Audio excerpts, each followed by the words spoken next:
Hey guys, it's Jeff, Josh, and Terry, and today we are going to talk about the moral argument. Say hi, guys. Hi.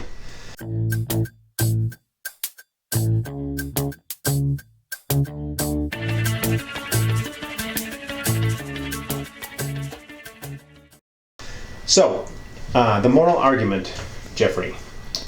This is your topic because you picked it. Fair enough, I did The pick first it. thing I want you to do is tell me what that means, because I've studied apologetics for a long time, and I've heard different ways of this explained, and obviously I asked you about it when you first came over and we were talking about it, but give me a good definition of what does that mean if someone who doesn't, who's like, what are they talking about?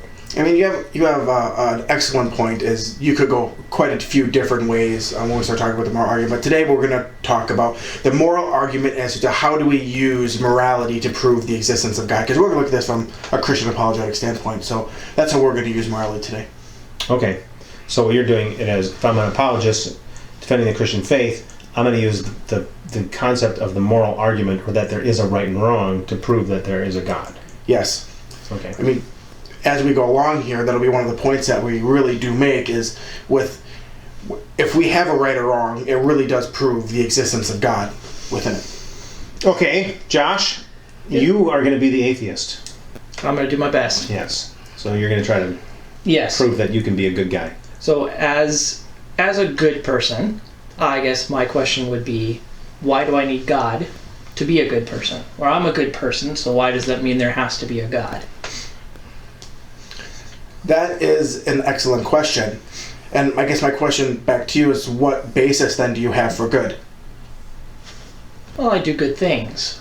Give me an example. Well, I do what my mom tells You me made to those do. cookies for us once. I did make cookies. Yeah. I wouldn't call those good, but I did. I did make the cookies. They were slightly burnt. Slightly, yes.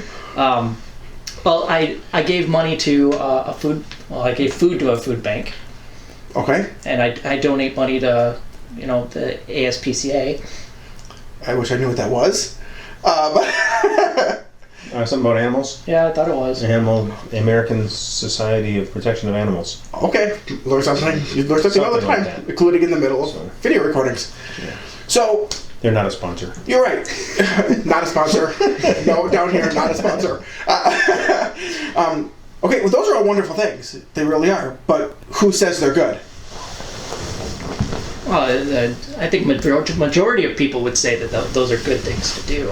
Okay, well, where did the That's a majority? good point. Where did the majority of people get that those are good? Well, society as a whole has kind of determined that those are good things to do to keep us going as a society. Yeah, I think that I'm going to decide on Josh's side here for a second. So 2 against 1. I think that you could look at society, like Josh said, society in general, and that it does better when more people do those good things, like give to charities and Yeah, what treat he each other said. kindly. Yeah. Okay. We thrive more and we progress better. Yeah, I mean, that argument could absolutely be made, but it still doesn't show where the underlying foundation came for how did we get it? How do we know that those are good things and not bad things? Who says that they're good? Yes, as a society we benefit from them, but the society just didn't write some underlying rule that says these are good. How do we as humans know that those are good and bad things? With a trial and error.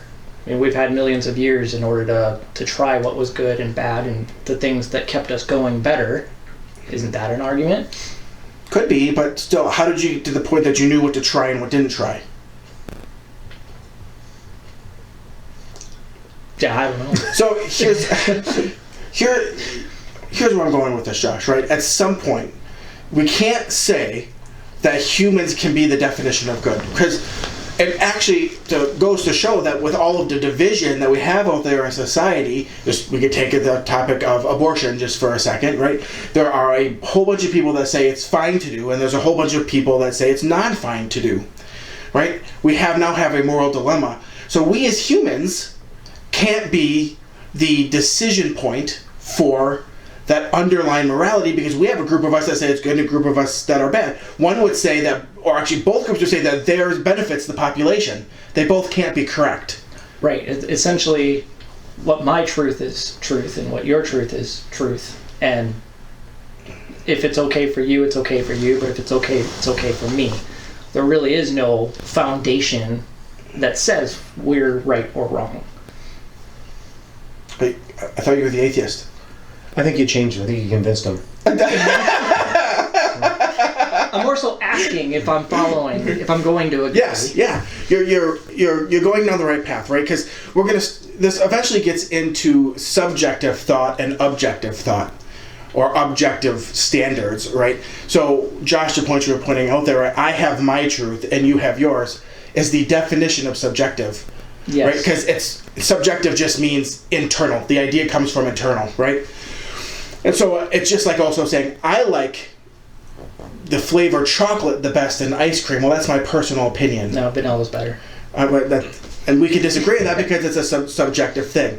Now, when we bring in something like objective thought, which is something that is outside of ourselves, there's a standard outside of us that holds home, and these are things, laws of mathematics. There's all kinds of things that are objective. 2 + 2 always equals 4. Or, as you pointed out, for ice cream is cold. It's not hot. We can measure that with a thermometer. Yeah. So when we start looking at this, so when we start saying things like, well, I can be a morally good person and not believe in God. Well, the problem with that is it's actually the wrong question. Because when we say that I don't believe in God, we are now making that subjective. We are no longer making it objective. So the real question behind this comes down to is, do we believe in God? Or can we be good without God? It's not can we believe in good without God. It's can we be good without God, right? Because we have to, that in order to have that moral framework that we just know is inherently out there in society, we as humans just have it kind of written on our hearts. We can show it through all kinds of history. There's all kinds of stuff that can prove that we have that moral foundation. So the question is then, where does it come from? And if it's based on something within us, it no longer can be the foundation because we all have disagreements. So the question is, where does it come from an objective standpoint? So how do you, Josh, as an atheist, ground yourself objectively to being moral? In other words, how do I know that my good is good as opposed to bad? Not your good, right? Because now we're back to subjective. Mm-hmm. How do you prove the good in what you're talking about has some underlying foundation that's objective? So that good exists at all? Yeah, that good exists at all. What defines that good that you're talking about? Well, Jeff, this goes back to your point of can you be good if there's no God, right? In your term God, you're referring to the moral argument, right? What is morality? What is good? What is that standard that we are all going to measure by? I based on my engineering background, if we have a design project and the guy that's putting the chassis together versus the guy who's putting the engine together versus the guy who's putting the frame together, if we all work, if everybody's inch is a different measurement, it's never going to fit. It's going to be chaos. Yeah, right? Absolute chaos. And so your statement of can we be good without God, the answer to that is no, because it creates chaos. And to go back to your example of the abortion thing, the reason you can't have both those arguments exist, but they're incoherent. They become incoherent with each other, right? It's the law of non-contradiction. You can't do both of them. So the way that the people get around that is they frame it in different terms. One side says we believe in reproductive health. The other side says we believe in not killing innocent human beings, right? So they create the illusion of non-contradiction, right? But really it's contradicting itself. So what do you base it on? That's where we're coming back to. Where do you look to get the ultimate answer to life, the universe, and everything, right? What is that one thing that you can go to that's true north, that's never wrong, that's always there? And when we don't have that, then, like I said, it's chaos. It gets to be kind of hectic, right? Because everybody has a different opinion. So I think what I'm hearing is we we have to have a truth, because or rather there is a truth. We all acknowledge there is truth. Yeah. We can subjectively say that here's what I believe truth is, and you can subjectively say here's what your truth is. But fundamentally, there is a truth. There is something outside of us that defines what truth or what good is. And if there is that reality of truth, and that means there has to be something that defines that's outside of us, that thing would be labeled as God. Yeah. I'll go a step farther and even say that you cannot have truth unless there is only one truth. Right? Yes. Yeah, otherwise that statement wouldn't be true. Correct. So it cuts itself off at the knees that if everybody can have their own truth, because somebody's truth could be that there's only one truth and they're not accepting that, so it doesn't work. Well, from the atheist standpoint, right, that's coming and saying, well, I can be a good person and still not believe in God. And that, I would agree, they absolutely could be. But what I would say then is, what foundation do you have to believe that? Right? Because where are you putting that? Because if atheism is true and we all came up from evolution and through natural selection and all of that, we are just like any other animal, and animals don't have moral objectivity, right? I think it was in a little video we were watching, right? The cat doesn't really know that it's killing the mouse. It just knows that it's getting food. There's no moral. Well, it knows that it's doing it, but it doesn't feel bad for doing it. In fact, we're excited when the cat kills the mouse. Yeah, Right? humans are, because it's one less mouse. But from the cat's perspective, it doesn't. Well, that's not the same as humans. We have that distinction of right or wrong. And I'm just, from an atheist standpoint, we would be more like that cat in that example, where what basis now do we have for right or wrong? If I all of a sudden, Josh, just really didn't like you because I really disliked the color of your shirt, and I'm an atheist, why can't I just kill you because I really dislike that, so you can never wear it again? True. Where would the value in my personhood be if there wasn't somebody who gave it value? And Absolutely. that value has to be attributed by somebody. And I think, now to your point, I've flipped the scales here a little bit. You're winning me over, and now I'm exerting some thought into this. If there is a truth, or if there is a good, and there is a law, and that law makes sense, and there's order and logic to it, which we see, there's not something that looks good and then isn't good. It's coherent. Then is it fair to say that it's not just something that is good, it's someone who is good? We bring in a really good point, right? If you take a look at what we know as our kind of moral framework, just intuitionally, is that even a word? It is now. Our intuition as human beings for that, we know that we have that, right? But if we talk about God, who gave us that, right? We have to know that person has to be rational, right? Because we just don't come across that framework that we know just by happenstance, whatever it's called, by happenstance, right? There has to be some rationale behind that moral law, which goes to then, well, if there's a rational person behind it, or a rational being behind it, and humans can't be that person, well, then who is it?